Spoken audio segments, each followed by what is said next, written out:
Hi there, and welcome back. If it's your first time here, it's so good to have you here. Please do well to subscribe for more clips.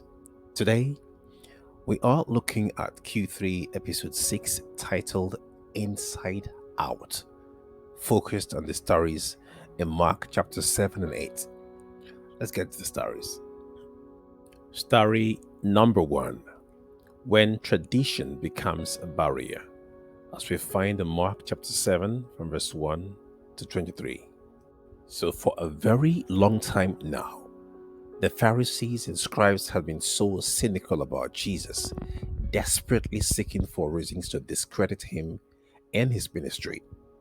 So, on this occasion, they found his disciples eating with unwashed hands, and they considered this defiled. So, they questioned Jesus, asking, "Why is it that your disciples are not following traditional hand washing rituals that even our elders uphold, which include various ceremonial cleansings?" Was there anything wrong with the question of the Pharisees? On a face value, nothing really. I mean, it's a normal sane question to ask, especially after the COVID-19 saga we went through. We know better. It's not hygienic to eat with dirty hands, if even my 5-year-old son will tell you that. Now, this was not necessarily about hygiene. There were deeper issues plaguing the system that Jesus seized the opportunity to address. Here are some of the underlying issues that Jesus took time to address. Number 1: unapproved extra add ons. The religious leaders at the time had adopted a variety of extra add ons in the name of traditions to the law of God. And some of these included personal preferences, others were consensus decisions, and in some cases, specific instructions to specific individuals now adopted as a generic salvific principle, like the case here applying strictly to Aaron and his sons who were priests, as we find in Exodus 30 from verse 17 to 21. In our case today, it is out of context interpretation of scriptures and inherited church traditions that may or may not have genuine Bible references. In most cases, like is the case today, the initiators of these traditions may have meant well if things are put in context. But as is always the case, people forget the whys behind the whats, and over time they resort to a thoughtless observation of mere routines and rituals, and sometimes at the expense of "thus says the Lord." For so long, this concoction of divine laws garnished with human traditions had been imposed on the people by their religious leaders. It was becoming a burden and unattractive being a follower of God. Sounds familiar? There's even more. The second underlying issue that Jesus sought to address was the substitution of the laws of God with the traditions of man.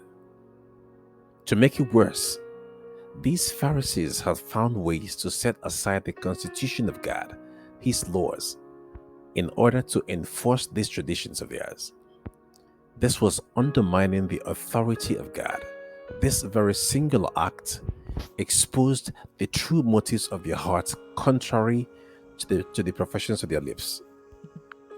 While they preached beautiful sermons, their hearts were filled with such unholy traffic that their walk with God was in word alone, with no experience of fellowship with God. Jesus puts it this way: "They honor me with their lips, empty words, but their hearts are far from me," as you'll find in Mark 7 verse 6.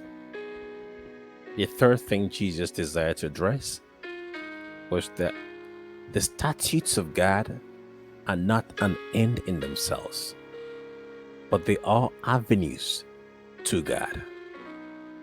More importantly, these laws of God are intended to lead us into a fellowship with the lawgiver himself, making us be more like him. But these Pharisees were so preoccupied with the letters of the law and a mechanical observance of each detail that these degenerated into mere routines and rituals. The laws became a burden, not a delight they're meant to be. In a bid to highlight and address these underlying issues, Jesus does not immediately directly answer the question. Instead, he begins to build a case that brings to fore two major fundamental concepts, starting from what they already knew, the prophecies of Isaiah. The first was the state of their hearts and motives, as found in Mark 7 verse 6, which God is more interested in. For out of the abundance of the heart comes the issues of life, so found in Proverbs 4:23. And secondly, the flaws and the premise of the Pharisees' advocacy. Let's take them one after another. Number one, the state of their hearts, as we'll find in Mark 7 verse 6. With respect to the state of their hearts, Jesus puts it this way: you worship me with your lips, but your hearts are far from me. Meaning, there is a relationship between the acceptability of worship expressed through our mouths and the purity of the heart. We see Jesus indirectly repeat the same principle when he taught on how to pray, addressing babbling and repeating vain words in Matthew 6, verse 7 and 8. For these Pharisees, their question may appear legitimate as custodians of the legacies of God, but they were not really asking to correct. They were desperately scheming to discredit Jesus and his teachings. Now, interestingly, the text suggests that these guys must have come from Jerusalem, maybe after worship or a church function, a church board meeting, I don't know. Yet, their hearts were filled with such unholy traffic. In a nutshell, they were worshipping while scheming at the same time. Multitasking at its best. Unfortunately, there are still some of us that fall into this category. Hopefully, we can do better after. Number two, addressing the premise of their advocacy. In Exodus 30 from verse 17 to 21, God had left specific instructions for Aaron and his sons, who were priests, on certain protocols in their priestly ministrations that involved washing of hands.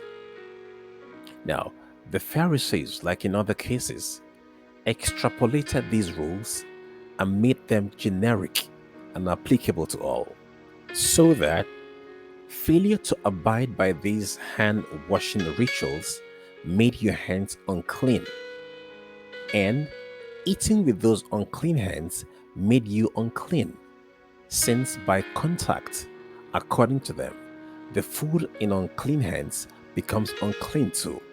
So, going by this tradition, eating corn with unwashed hands made the disciples unclean.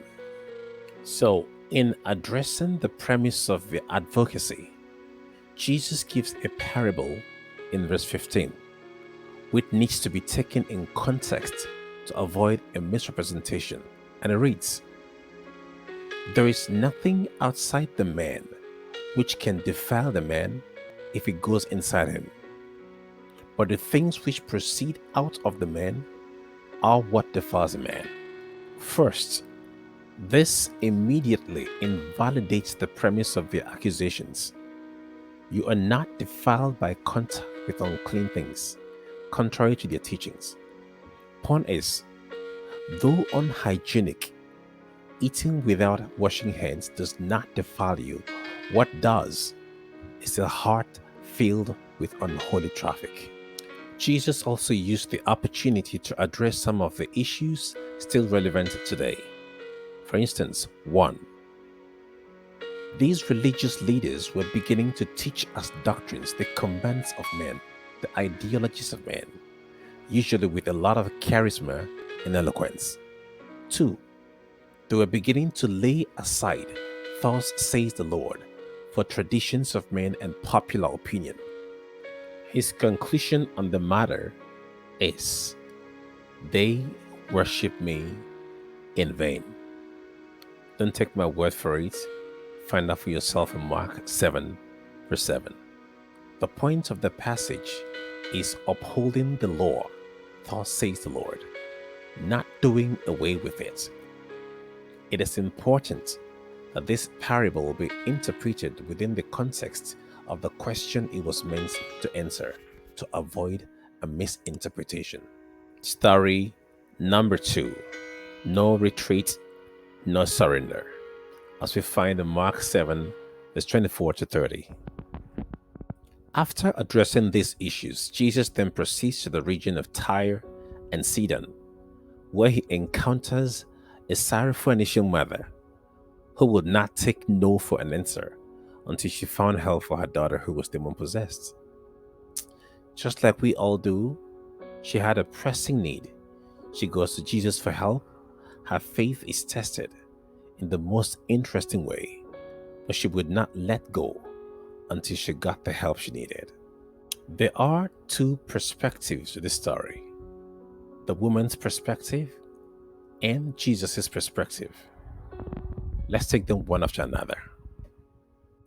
Let's start with the woman's perspective first.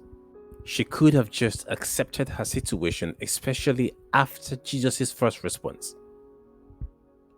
She could have let her emotions get in the way after the reference to dogs. She could have spent the rest of her life not experiencing the possibilities that lay on the other side of persistence. We are reading this story today because she persisted.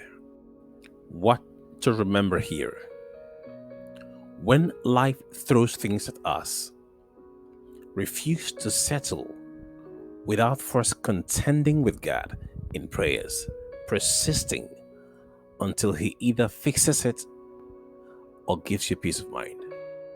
Number 2, John chapter 6 verse 37 says, "He that cometh to me, I will in no wise cast out." Therefore, approach the throne of grace resting on this promise, for He upholds His words above His name. A little bit from Jesus' perspective. Let's go on.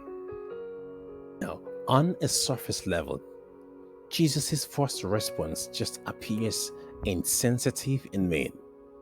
But we know that that's not the case when we look at the whole picture and a cumulative log of his character. Like my dad will say, you cannot tell a person's character by a singular isolated act, but by a repetition of actions over time. So question is, why address her like that? Well, it is possible that he was testing her resolve and faith. But also, for Jesus, every opportunity he had was a teaching moment for his disciples. These guys came to him with all their baggage, one of which was a racial bias towards Gentiles who were considered unclean and to be avoided by all means.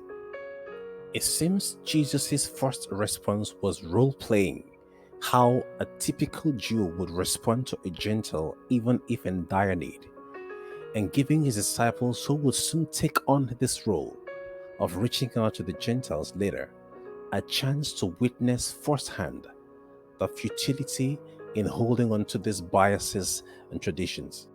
Point is, God has no illegitimate children. We are all sons and daughters of God, granted full access to the privileges of His legitimate children. And that brings us to the last story for the session. Story number 3, a strange miracle, as we find in Mark chapter 7, verse 24 to 30. Let's get into it. Departing from the region of Tyre and Sidon, Jesus came through the midst of the region of Decapolis to the Sea of Galilee, where they brought to him one who was deaf and had an impediment in his speech. And they begged him to put his hand on him, and of course Jesus does, and heals him. But interestingly, he follows a completely different protocol. Permit me digress a little bit. I love God, and I know you do too. But if I had been in that audience and witnessed Jesus resort to this strange ritual in order to heal this man, I would have a load of questions to ask. You recall Jairus' daughter? She was stone dead when he got there. Jesus simply called out her name, and a dead Tabitha came back to life. Relatively, how hard can healing a deaf and a dumb person be? This would have looked really weird and suspicious too. On a generic note, usually when God does not operate following protocols we are used to, chances are we are more inclined to doubt it and dismiss it. So here are a few things to remember from this digression. We cannot confine God to a box. Let him be God and do what God does best, however he chooses. 2. I understand the need to test all spirits. So, whenever in doubt, do not be in a hurry to castigate. Wait in the place of prayer till the Lord brings clarity. In both cases, we see the same principle play out. For all who came to Jesus willingly, regardless of what their situation was, he received them, offering the needed help. What to remember here is that as willing and as able as he is, he will never force himself on anyone. The condition to receive is that we must first come to him and ask. And that's it for this week, folks. Next week, we will be exploring the topic Teaching Disciples, Part 1. Do stay tuned, and I'll see you next Sabbath. Thank you for joining in today. Please keep liking, sharing, and subscribing. I remain your Sabbath Q Doodle, doodling out. I'll see you next Sabbath.